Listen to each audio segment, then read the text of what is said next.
ప్రపంచంలోని అతిపెద్ద ప్రజాస్వామ్య దేశం, భిన్నత్వంలో ఏకత్వం కలిగిన దేశం. అలాంటి దేశ రాజధాని ఢిల్లీ ఇప్పుడు వాయు కాలుష్యంతో ఉక్కిరిబిక్కిరవుతుంది.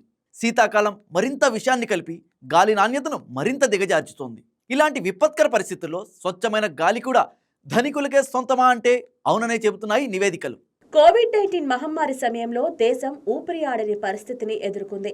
ముఖ్యంగా ఆసుపత్రుల్లో పడకల కోసం సామాన్యులు నానా ఇబ్బందులు పడుతూ ఆక్సిజన్ లేక రోడ్లపైనే చనిపోతున్న సమయంలో ధనికులు ఆక్సిజన్ సిలిండర్కు ప్రత్యామ్నాయంగా ఆక్సిజన్ కాన్సంట్రేటర్లతో ప్రాణాలు నిలుపుకున్నారు.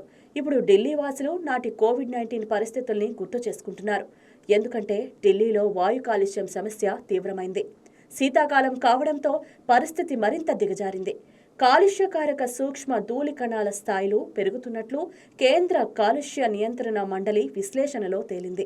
ఢిల్లీ అంతటా కాలుష్య నియంత్రణ చర్యలకు ప్రభుత్వం ఉపక్రమించింది.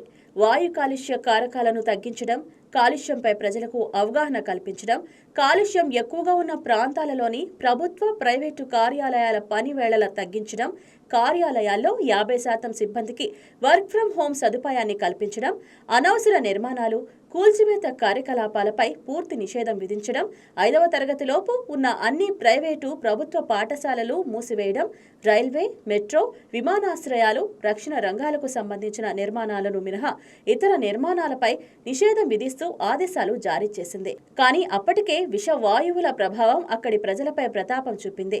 నగర ప్రజలు గొంతు, తలనొప్పి, కళ్ళు మంటలు, నిద్ర సరిగ్గా పట్టకపోవడం వంటి సమస్యలతో సతమతమవుతున్నారు.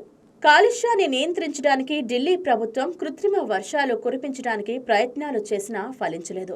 ఢిల్లీలో వాయు కాలుష్యం తీవ్రతపై దేశ అత్యున్నత న్యాయస్థానం సుప్రీంకోర్టు ఆందోళన వ్యక్తం చేసింది. ఢిల్లీలో వాయు కాలుష్య పరిస్థితిని చాలా తీవ్రమైనదిగా అభివర్ణించింది.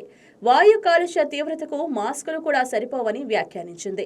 ఢిల్లీ నగరంలో గాలి విషపూరితమై జీవనమే ప్రశ్నార్థకమవుతున్న ఈ సమయంలో ధనికులు తమ ఇళ్లను క్లీన్ ఎయిర్ బబుల్స్ గా మార్చుకుంటున్నారు. ప్రత్యేక వెంటిలేషన్ వ్యవస్థలు, పదుల సంఖ్యలో ఎయిర్ ప్యూరిఫైయర్లు, డిహ్యూమిడిఫైయర్లు, ఇలా లగ్జరీ సీల్డ్ హోమ్స్ లో వారు తమ కోసమే ఒక మైక్రో క్లైమేట్ సృష్టించుకుంటున్నారు. బయట గాలి ఎంత విషపూరితమైనా ఇంటి లోపల మాత్రం స్వచ్ఛమైన గాలిని పీల్చేలా వాతావరణాన్ని కల్పించుకుంటున్నారు.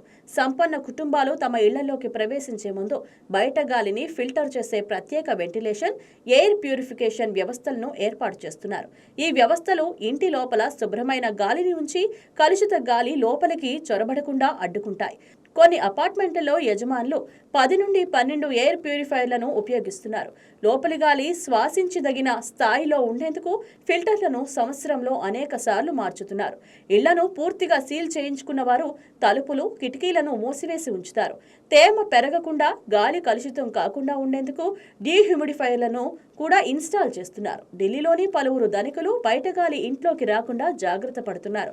ఈ విధంగా వారు నియంత్రిత మైక్రో క్లైమేట్లను సృష్టించి బయట వాతావరణం కంటే లోపల గాలి నాణ్యతను చాలా మెరుగ్గా ఉంచుతున్నారు. కానీ ఈ సౌకర్యం పేదలకు మాత్రం అందని ద్రాక్షలా మారింది. ఖరీదైన పరికరాలు, నిర్వహణ ఖర్చులు మధ్యతరగతి పేద కుటుంబాలకు దూరమైంది. వాయు కాలుష్య తీవ్రతకు మాస్కులు కూడా సరిపోకపోవడంతో విషపూరిత గాలిని పీల్చడం తప్ప మరో ప్రత్యామ్నాయ మార్గం కనిపించడం లేదని వాపోతున్నారు. అదే సమయంలో ధనికులు, పేదల మధ్య అంతరం మరింత పెరిగిపోతుంది.